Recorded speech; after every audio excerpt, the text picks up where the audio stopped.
You see some weird things out on the road. My wife and I have been trucking together since '07. From public defecators on the interstate to a suspiciously hairy hitchhiker I am not entirely convinced was not a Bigfoot, it's hard to rank which story I'd call the strangest. I don't have any stories that outdo my wife's. I was sick with a nasty flu, so I could not accompany her on a long-haul route. I don't like letting her go alone. Maybe it's sexist of me, but it bothers me. You can spout all your woman can do it too crap at me, but you're not being objective if you don't recognize that the dangers that are presented to me, a mildly overweight balding man versus a skinny-armed, conventionally attractive woman, are vast. Still, the route was one we both knew well. She knew where it was safe to stop and where to stay away from. On top of this, she was the stubborn type. Once Mary got something into her head, it'd take a chainsaw to cut it out. So Mary headed out, and we FaceTimed every night. We were used to sleeping together, sandwiched together on the full mattress we'd wedged behind the front seats. It was weird to be without her. Our bed felt far too big.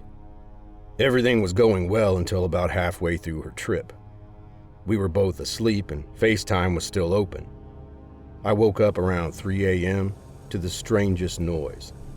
It sounded like the angry hiss of a snake. As I came out of my slumber, I looked around for the source and quickly realized it was coming from my phone. "Mary!" I yelled. "Mary, wake up! I think there's a gas leak! Mary!" She didn't move at all. Mary's an insanely light sleeper. Every little noise, every movement wakes her up. Had she already breathed in too much gas? "Mary!" I heard a strange shuffling noise and the steady beep, beep, beep of machinery being backed up. "Hello!" I screamed, hoping somebody could hear me and help her out of the vehicle. "We need help!" There was nothing in response. I screamed louder as the beeping grew closer, and then there was a loud scraping noise. Someone was close by. "Help!" "Hey man," I heard a distant voice say, and my heart lifted. Someone must have been close enough to hear me. I could hear them after all. I think that I heard beep. A red notification read, "Call ended." I immediately redialed, but it went straight to voicemail. Mary's phone had died. "Holy crap!" I shouted. How could I help Mary now? I dialed 911 and frantically explained the situation to the operator, praying that I'd correctly told them which rest stop Mary was at. My mind was a mess. It took almost 20 minutes before I got confirmation that the police had found Mary, and then another 20 before I found out anything about her condition. I swear I attribute every gray hair to those 40 awful minutes when I had no clue if my wife was alive or not. Thankfully, Mary was fine. But the problem hadn't been a gas leak, not in the way I had assumed. When the police arrived, the truck had been thoroughly cleaned out. Pallet after pallet of merchandise had been stolen. Apparently, the thieves had made a small hole in the window and fed chloroform gas into the cabin, ensuring that my wife would sleep through the robbery.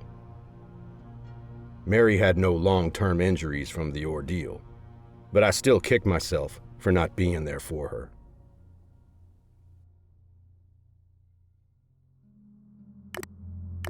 Have you ever heard of entomophobia? It's the fear of insects.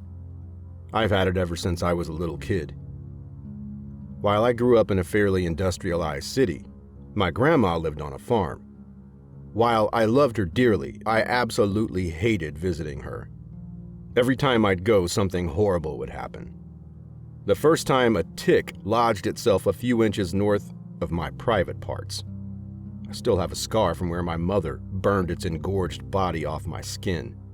The second time, I accidentally disturbed a hornet's nest and came away with welts marring my skin.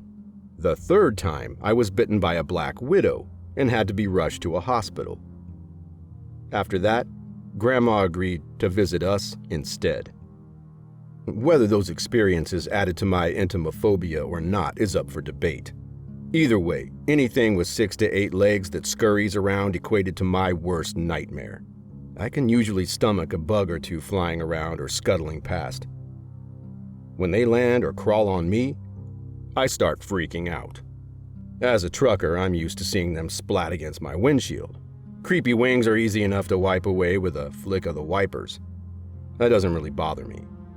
I'm pretty careful about keeping my windows up and opening my doors for as little time as possible, so I don't often have to deal with bugs in the vehicle. I try not to let fear get in the way of life or affect my performance at work, but recently I had an experience that's making me consider changing careers. I was coasting along my usual route on a road that was mostly empty. It was a cloudy day, and there were storm warnings for the late afternoon. But the current weather was fine to drive in. I kept going, intending to stop and have supper, when the weather took a turn for the worse. But the rain never fell. I figured I'd be better off if I just got fast food instead, and kept on the road. I was eager to finish the last few stops on my haul and get home. Shortly after I got the food, I noticed something weird in the distance. At first, I wasn't sure what it was. A hazy black cloud shimmering in the distance. It came down from the cloudy sky. My first thought was tornado. I panicked, but it didn't look like a tornado. It was too dark. Its form was shaky, like static. The road was narrow with no shoulder or any turns. I considered my options. I could either stay in the car as that cloud barreled towards me, or try to get to the ditch. Thankfully, I stayed within the safety of my vehicle. If I hadn't, I'm not sure I'd be here to tell you this story. This sound, like rushing water, grew as the cloud was approaching, and I was able to see individual movement inside the shape. That cloud was not a cloud at all, but a swarm of what looked like bees. My windshield was painted black in a matter of seconds, and all I could hear was a steady buzz as I passed through. I'm pretty sure that my heart stopped beating for a moment. This was my worst nightmare come true. It was like I was inside the swarm for hours, maybe even days. But I know from my radio clock that it lasted for less than a minute before the swarm moved past me. I talked to some of my trucker buddies about what I saw, and they claimed it was likely a swarm of flies rather than bees, but that it was good I'd stayed in my truck. Lake flies are known to bite when they gather in swarms. I am terrified to think what would have happened if I had ducked into that ditch. This happened about 10 years ago when I first started trucking. I was on my very first long-haul route. And I'll be honest, the road was wearing on me. I was young, but my back ached like I was 80 years old. And I had trouble sleeping. I couldn't afford to stop in a motel every night, but I just couldn't get comfortable in the truck. Even though the windows were tinted, I felt exposed, sleeping in parking lots and at rest stops. I'd get over all this. I'd learn how to fix my posture and gain the ability to rest on the road. But that honestly didn't come until 2 years later. Anyway, one of the scariest experiences I've had occurred on that first trip, when I pulled off the highway to sleep in a rest area. I was excited when I saw the place was completely empty. There wasn't a single car in sight. I draped a blanket over myself and tried to settle in to rest. But just as I was beginning to fall asleep, I heard a dog barking. It sounded close. I looked out the window, and I was still the only one at the rest stop. I didn't see anything unusual. I was wondering if there was maybe a residential neighborhood beyond the hill that would explain the bark. I laid back down and tried to get some rest. Again, just as I was starting to fall asleep, I heard a dog bark. It was closer this time.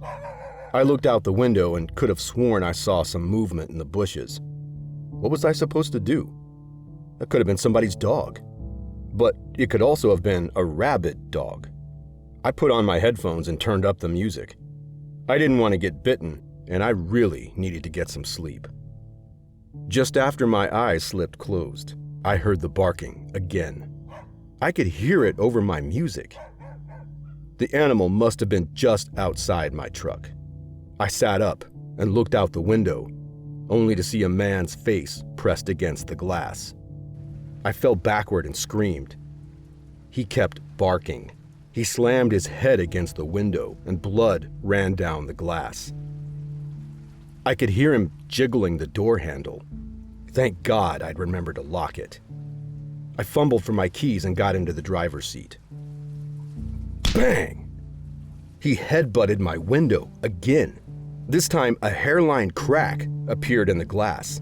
If he did that again, he'd likely break through.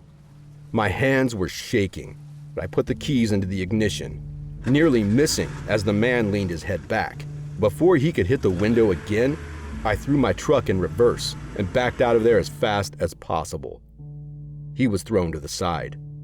Even though I've been trucking for 10 years now, I have never had an experience as terrifying as that. I shudder to think what would have happened if I had just been a little bit slower.